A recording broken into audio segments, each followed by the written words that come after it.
Guys, I'm switching irons, okay? We've got some options to talk about.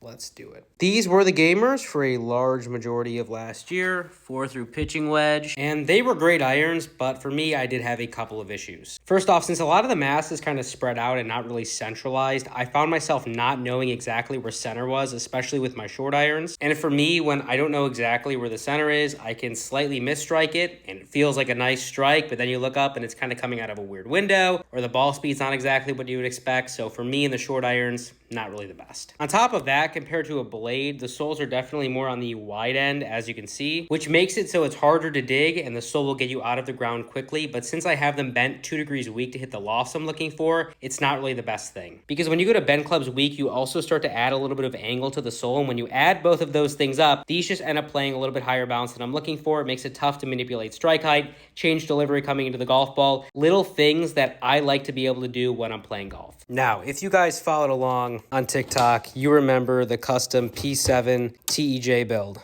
I have been playing those irons as well, partially, and they're sick. I despise offset, okay? I think everybody knows that at this point. And I bent these 3 degrees weak to remove pretty much all of it. 10 out of 10 from a looks perspective, but that brings in some functionality issues. The sole has a very decent amount of bounce, and it's not terrible because the soles are pretty narrow, but there is one other issue. When you get down to a club like a 9-iron that's bent to a pitching wedge, which already doesn't have a lot of offset, you now start to have clubs which have onset, which again, looks great. But when you're getting into shots where you're taking speed off, it literally feels like the sole is arriving to the golf ball before your hands, and it's just not great. So right now I am considering 2 different irons. The 649 MB Tours from Sub 70. These have 0.5 millimeter of offset through the set, and the sole angle looks great. I mean, maybe a touch wider than I would want. I would consider grinding these, but for the most part, pretty sweet. But I said there was 2, probably like 20 actually. Very likely the most underrated blades on the market, the Wilson